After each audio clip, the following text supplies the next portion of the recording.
我是赵少康，欢迎你来到 TVBS 少康战情室。在我们现场特别来宾，沈富雄委员、陈婉慧委员、殷乃金小姐、费鸿泰委员、牛雪婷委员、徐宏庭议员。那川普惯用他要用了AI 的影像，他也习惯恶搞了，就是恶搞民主党领袖然后呢还在白宫里播放。那他副总统 Vance 说呢，我们只是开玩笑。哎呀，你民主党这些领袖，你们把我们的预算都动了，开玩笑，什么关系呢？你看他把他们搞成这样子然后呢，这个到底联邦政府现在很多官呢，能不能开门？民主党说到现在没有接到共和党的电话，根本不跟你通电话。为什么？共和党怪啊，我们关门都是民主党搞的，而且呢，本来我就觉得政府人太多了，这样一关门。都把你们 fire 掉，而且呢，只要跟川普不好的这些部门都把你 fire 掉，甚至呢，跟这个民主党这个执政的一些州，像纽约州、纽约市什么，反正这些州，通通把你预算给你动所以呢，共和党干嘛给你电话？不给你电话，就像当时这个总预算，柯建铭也不跟国民党协商啊，你们协什么商啊？不要说都骂你就好了那川普威胁要裁员。而且都是民主党的错那些民主党的机构把它裁掉，看看当时哪些机构是民主党建议的。我现在没钱，先把你们裁掉而且呢，我不敢相信 ，unbelievable， 民主党居然给我这样的机会，天上掉下来礼物，把你们都干掉而且是借你们的名干掉你们的机构干掉你们的州那有4个知情人士说，白宫官员说1-2天内就开始大规模裁员。白宫发言人李威特说：“是民主党把我们逼到这个地步，都是民主党那川普说呢，政府停摆，趁机我可以消除冗员，去掉杂质民主党坚持，民主党这是干嘛？就是希望奥巴马时候的健保能够延续。因为美国看病真的很贵，你不相信台湾人到美国没有保险，万一出个什么事情，那可惨了。我们有留学生那时候去，就跟他讲说，你千万要买到保险才能开车否则你一辈子你拿到学位一辈子在美国做苦工，可能都还不完。那克林顿那个时候呢，克林顿的太太希拉里就想搞健保，搞不成。克林顿8年任内，总统这样推动，总统太太这样推动都过不了。奥巴马出来。可能因为奥巴马的肤色啦，还有特别啦，所以通过了一个奥巴马 care， 奥巴马健保，就让穷人能够受到健保的照顾，甚至花很多钱了所以呢，这个共和党管理说时间到了，不准再继续。那民主党说要继续，好，那你不继续，我就不通过你的总预算，就争这个东西。但是共和党到现在为止不同意共和党医生觉得我干嘛照顾你啊？有钱人是他努力的成果，从小努力读书，这个奋斗。对不对？才有沈老大这样的成就，为什么要把钱给你们，让你们照顾你们了？那民主党就不一样，民主党觉得大政府所以共和党、民主党这方面是有很大的差异的那美国财政部长贝森特说，这不是讨论问题的方式，会冲击美国的 GDP 那另外呢，美国媒体也说，民主党你这样子共和党都怪你们，你可能会在2026年下次的选举付出代价，大家会把政府关闭怪在你身上，而且联邦政府的官员很多都是支持民主党的。就这一下他被裁员了，这一下子回家吃自己了，所以下次还会投民主党那另外呢，这个好吧，我们先看一下。在总统川普和民主党的对峙中扮演主导角色，炮口对准民主党。The American people's government is shut down is because Chuck Schumer is listening to the far left radicals in his own party because he's terrified of a primary challenge. But I actually don't think it's going to be that long of a shutdown. This is a pure guess from the Vice President of the United States. 这个星期，国会2党领袖到白宫和川普会谈，会后川普上传众院少数党领袖杰佛瑞斯的 AI 生成影片，民主党批评这影片带有种族歧视。范斯说这没这么严重，川普只是好玩幽默一下。Mr. President, the next time you have something to say about me, don't cop out through a racist and fake AI video. When I'm back in the Oval Office, say it to my face.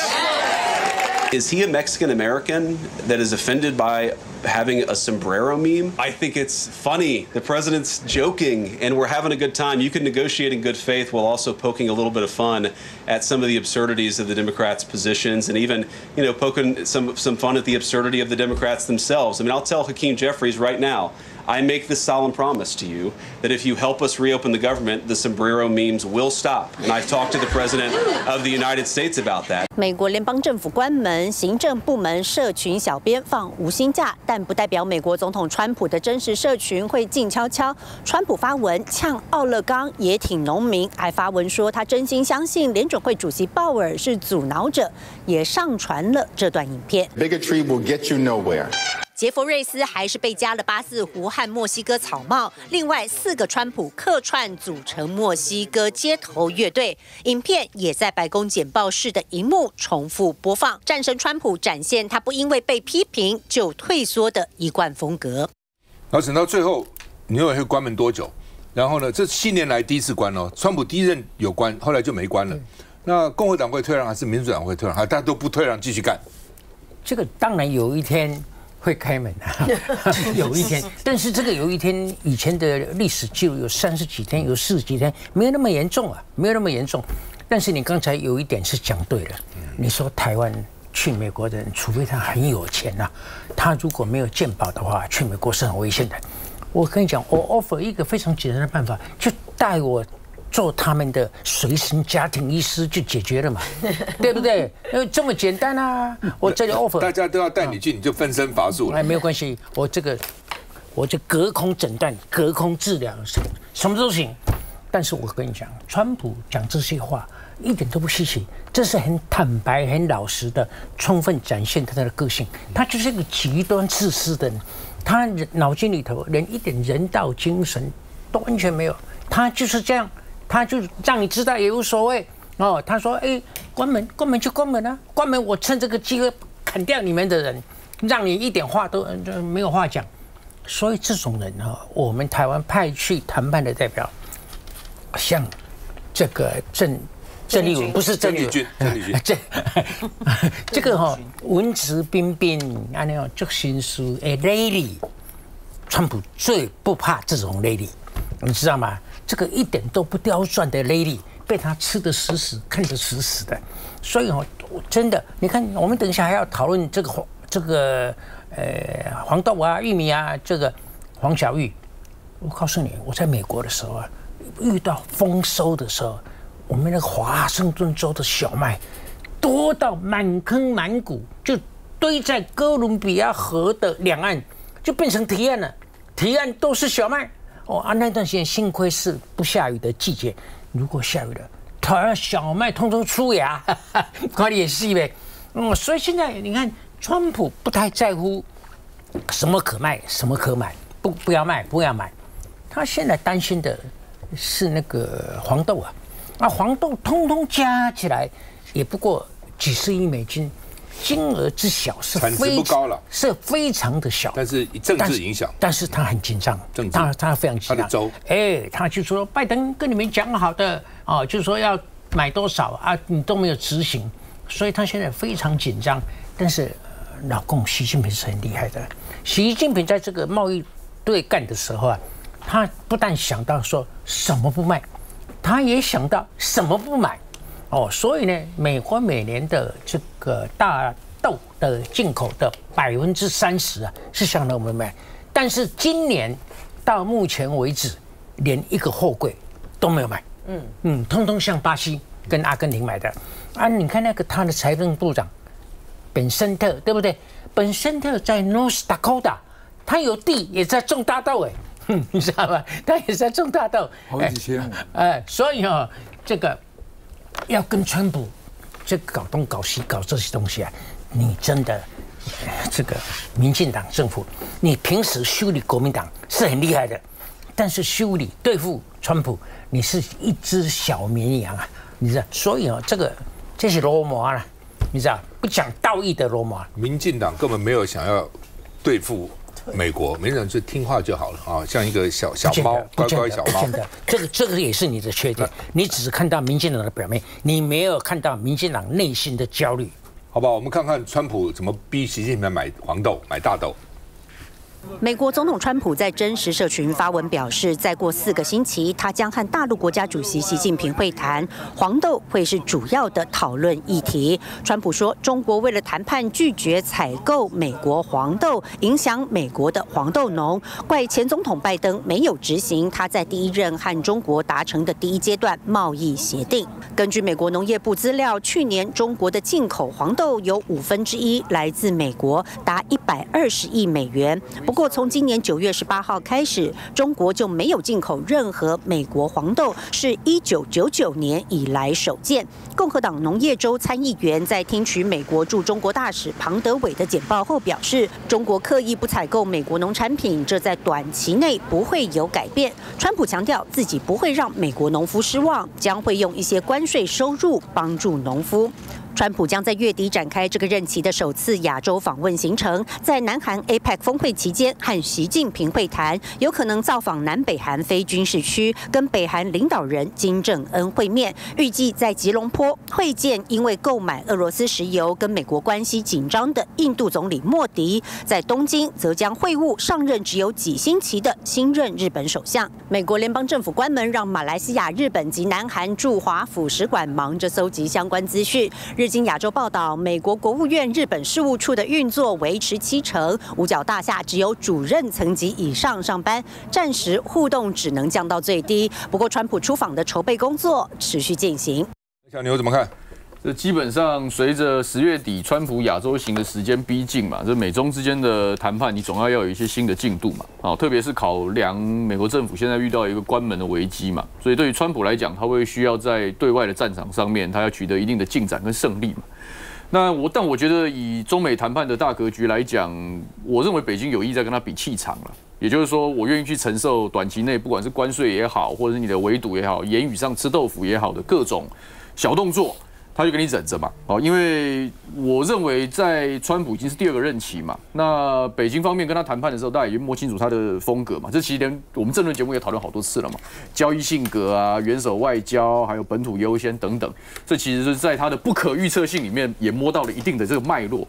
那在这样的一个框架下面来讲，把谈判时间拖长，其实对美国来讲相对不利了因为就算川普是会用很多奇奇怪怪的方式，但美国终究还是有一定的制度作为约束嘛。那他们内部的混乱会累积，但相对来讲，中国大陆的政权的体制上来讲，对于管控内部，它比较有整理的这样的一个方向。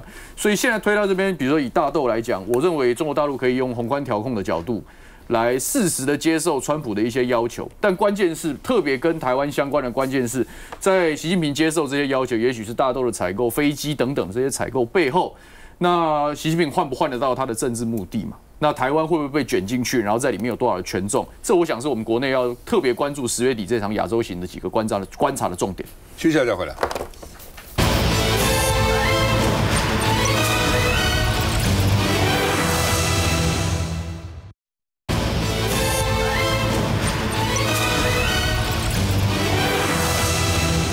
好，那美国新的战略说特别看重本土威胁。就川普其实讲过很多次比如说台湾离大陆只有80英里，离我们美国9000英里，我怎么保护啊？所以干脆这个晶体这个什么晶片回到美国算了。他常常讲这个话就是说欧洲也是一样乌克兰离你欧洲近你欧洲保护它，我美国保护什么呢？所以基本上就是他只要重视本土，只要我美国本土不收回就算。其实这个观点不是从川普，以前就是这样嘛。2战的时候，美国都不出兵的在更前面了，门罗主义。那门罗主义是另外一回事了。我们看2战，丘吉尔怎么样拜托美国罗斯福出兵，他都不出一直到日本去偷袭珍珠港，打到本土的日本不知道脑筋怎么想的，打了以后他才出兵2战就很快结束了，美国不出还拖下去如果不是2颗原子弹，日本在亚洲还不肯这个退兵所以基本上他一向觉得本土是最重要的所以这样的话呢，会不会就忽略北京的军事扩张？因为反正你只要不要打到我美国都可以我保护我自己就好了那另外呢，所以美国优先加入新的国防战略国防战略。那将领就说你目光短浅因为美国很多将领是派驻在海外的，你知道？那这样是不是调回美国呢？那是不是美国战略的重大转弯呢？只管美国好了，不管其他的那你不管其他的，可能将来你就变成威胁到美国本土了哦。那另外呢，上次美国那个国防部长把800个将领找来嘛，说你们要每天要运动啊，一个礼拜要体能测验你们2次啊，你们要瘦啊，不可以再谈什么同性恋啊、多元文化啊，不能留胡子啊，哦。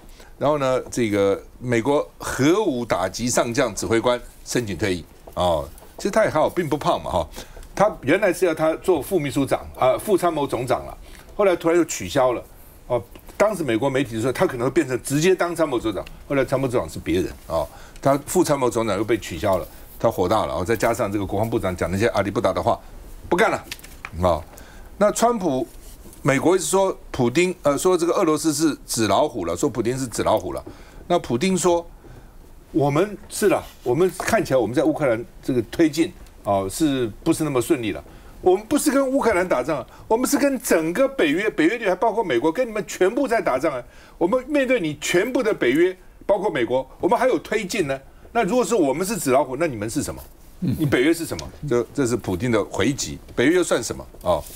那这个另外呢，这个普丁说美国对俄国的贸易伙伴施压，印度你买俄罗斯的油，100%的关税啊，所以我可能袭击乌克兰的核电厂。到现在我都很节制哦，对，我都没有去打他那个要害啊。你们现在天天打我的油厂，你美国还要给他长程飞弹要打我，所以小心哦，我不是没有能力哦，我只是原来没有还留一手哦，核电厂我可能会打哦。那好，那么这个日本媒体说，共军强化对台湾的斩首作战还把这个图就斩首那个图都说，连那个司法院他都把那个模型建立起来，总统府不用讲了日本跟外国媒体最近一直在释放解放军攻台湾的手段或讯息，包括 ABC， 包括这个 Wall Street Journal 华尔街日报，包括纽约时报、日本的产经新闻都一路在讲这个那到底怎么回事？我们看一下。美国国防部即将公布新版国防战略 NDS， 呼应美国总统川普的美国优先政策。美军首要任务是捍卫本土与西半球。华盛顿邮报报道指出，包括美军参谋长联席会议主席肯恩在内多名高阶将领对新的国防战略有严重疑虑，认为太过强调本土威胁，忽略中国持续快速的军事扩张。报道指出，虽然国防战略还是有相当篇幅关于中国，但主要集中在台湾遭受攻击的威胁上，而不是针对和中国的全球竞争。前美国国防部印太助理部长瑞特纳指出，现阶段川普政府对台政策并不一致，政府内有人强烈相信台湾关系法的承诺及美国在印太的角色，但川普政府又拒绝让赖清德总统过境美国，也拒绝批准动用总统拨款权的对台军事援助。What appears to be a reduction or slowdown in what had previously been an all of the above strategy in terms of trying to help Taiwan's strengths of its defense and its resilience. So I think we've seen some troubling signs about some ambivalence about supporting Taiwan. It is possible that Beijing is going to read that as a lack of commitment, maybe testing the administration in the gray zone. 瑞特纳表示，帮助台湾强化自我防卫及韧性，可以保护美国在印太地区的利益。虽然台湾不可能独自击败解放军，但在嚇阻及可能爆发的危机中扮演关键角色。就投资报酬率来说，是1分钱换1块钱的效果。因此，加强台湾自我防卫能力，符合全世界的利益。好，来金。因为呢，现在呢还没有正式的看到完整的美国的国防战略报告，所以说现在是透过媒体的披露如果说他最新披露的内容是以这个本土优先的话，我觉得也不意外嘛因为不管是川普也好，他们在之前的时候呢召回了800位这个将领，他所强调的重点，还有跟范斯之前的时候讲到重点欧洲这些防务你们自己要负责然后美国呢要更重视保护美国本土及西半球的这个部分那如果说真的是这样子的话，那当然是是一种大战略上面的一种转向主要呢就是因为不管是在拜登时期的时候，或者是川普的1.0的时候，对于在印太地区的这个中国方面的这个威胁，还是他们的一个关照的一个重点。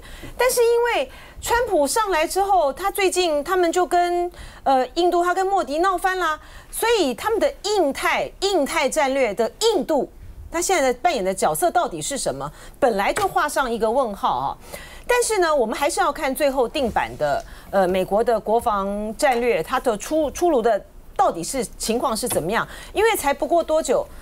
前1、2个礼拜的时候，日经亚洲还披露说，美国新版的这个国防战略还是以这个国防部里面的对中鹰派来操刀，强调的呢还是嚇阻中国，并且呢是在如果说中国大陆呢发动对台战争的话呢，美国的军力呢会介入防卫台湾。那如果是这样的话，那更是一个重大的一个转向，从过去的这个战略模糊到这个战略清晰哈。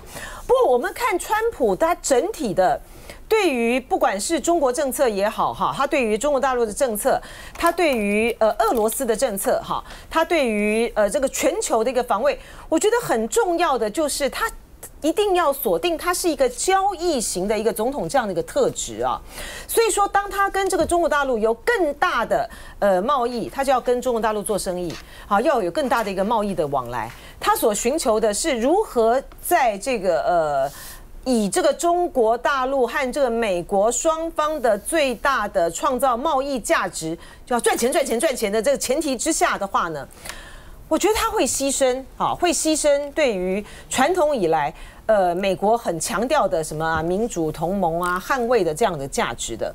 所以呢，这一点的部分呢，不管未来他的国防的战略报告怎么写，而且这个是川普的一个特质啊，我管你这个战略什么报告什么的准则什么怎么写，我爱怎么做，到时候大家呢还是听我的。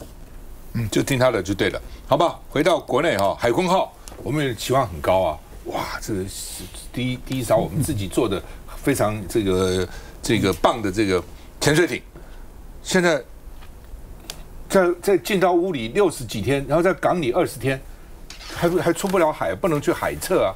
哦，那怎么回事呢？这个黄镇辉说，好像是管线渗漏了，这下可麻烦了。师傅怕抓漏啊。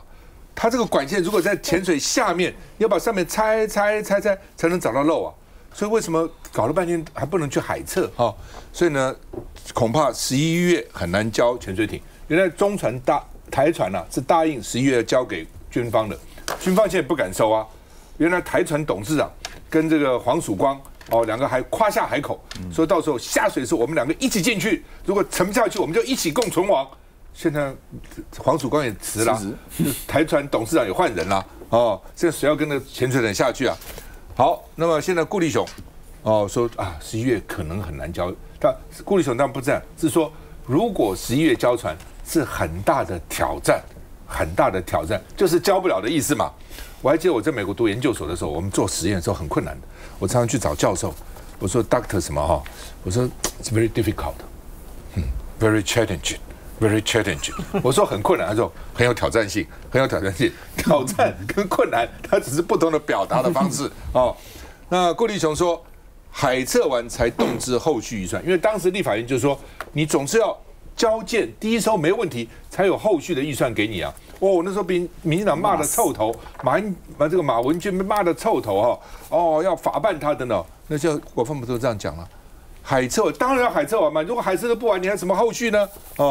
那马文君说很气如果你交不了件，后面的119亿就不应该给啊。来，黄泰兄，你这个海军世家也算是。从李捷以后大概有4、5个总司令都出自于潜舰的。李启明也是。李启明，黄曙光还有王令生，他们有4、5个其实这些人我都认识了，但我也不好说问他们这个东西。但有人就给我讲一个话就开飞机的人，他会不会造飞机啊？两回事啊，两回事嘛开汽车也不会造汽车，开汽车的人跟造汽车的人也是两回事。你开潜艇的人，难道就一定会造潜艇吗？所以一开始这个架构有没有问题，其实值得我们来讨论了赵大哥念机械，你们就懂。有很多的国家，包括澳洲，他们曾经也想做潜舰的，搞了几十年没做成。但是那光那些 pass 有几万个那不是那么容易了哈。所以当然我们希望，因为潜舰对台湾而言是攻击型的武器，对防御台湾某种程度是有效的啊。当然我们希望能够做出来，但是要能够做出来之间，我是觉得啊，只靠海军的人，就我觉得可能是不，这些海军的是学那个航行。如果你学机械的啊，我还相信一点啊。所以你跟中正理工学院那有的人出来，可能功能上不太一样哈。当然我们希望他能够成功，可是黄镇辉啊，他不是潜舰出身的啊，我跟他也很熟。我问过其他海军人，但是我真的不能讲他们名字了。他们真的画了好多的问号，大家都希望成功，但是问号画了很多。我觉得在策略上去学造船的啦，学机械的啦，学那个系统整合的，这个系统整合不是那么容易啊。这个我听海军的人讲，所以我应该要重新想，静下来，不要有给自己时间的压力。因为潜舰如果潜出去下100公尺、200公尺起不来，那大概就死路一条了。就如果你在浮航，就在水面上，如果都漏的话，下去就很麻烦。水里面有压力啊，对不对 ？P 等于 HD 啊，大家都知道，压力等于这个水深乘以它的密度啊，海的密度又高啊，越深它那个压力越大。那你到底能不能抵抗这些渗漏？这个蛮重要的。我们现在的问题在哪里？大家都希望有潜舰，大家最好什么都有最好的嘛 ，F-35什么的。问题是它没有啊。那美国又不做这个机械动力潜舰，只做核子潜舰了，不做柴油了，对。不做柴油了。所以在这种情况下，我们就那各国可能表面上又不敢卖你，所以你就要找1-2个说他懂的，叫他去弄。那这2个骗你啊，就找了一个荷兰店，找一个这个韩国的厂商，最后都是骗子，或是不实有资料。那这些人就中间捞你钱就好了嘛，到最后交货交不出来，然后这些人就辞职不干了，那就算了，就能够这样。后面还编了2800多亿，还盖7艘潜舰呢，怎么弄啊？赵先生补一句，就是说，因为呢，当时的这个建案啊的构想，是觉得说，在防卫台海的时候呢，需要有潜舰。可是两岸的这个军事的实力的差距实在太大了。可是现在的潜舰的困难就卡在这里，那要废案吗？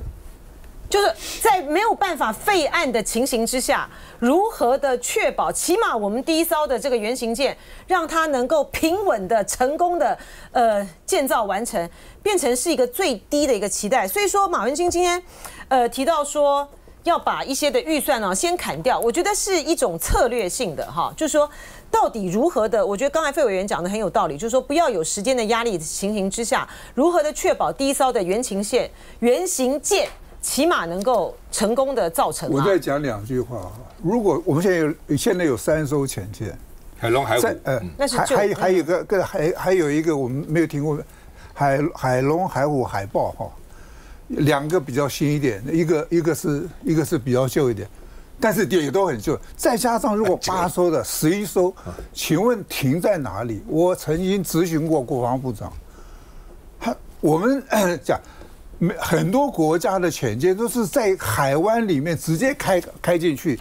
我们看那个什么法贵骑兵，在2次大战的时候，那法贵骑兵那个潜舰是直接开到一个峡湾里面，你侦测不到。我们现在潜舰停在哪里？高雄，这个还跟基隆，那都在。不要讲人造卫星了，飞机都可以看到你在哪里，你要怎么跑啊？我们的海龙、海虎已经买来30年，买的就是人家的旧舰，对，到现在买了30年了哈。所以基本上哈，就是说，当然我相信，我们看韩国原来造舰这种军舰就比我们强，所以那时候好不容易时候才考虑到底买这个蔚山舰还是买拉法叶舰，对不对？后来就买了蔚山舰，就表示韩国的时候已经造出蔚山舰了。但是韩国他造舰有这样的经验，他第一艘潜舰是在德国造的。他叫德国造，是人家造，他的工程师在旁边看。第2艘潜舰是把德国公司请到韩国在一起造，第3艘才能自己造。你现在第1艘就自己去搞，随便几个人，然后什么顾问这边弄一点，之前我们想想，其实都已经很担心，但我想，好吧，他们既然能够吹牛做好，就让他做吧。结果就是这样子。休息一下就回来。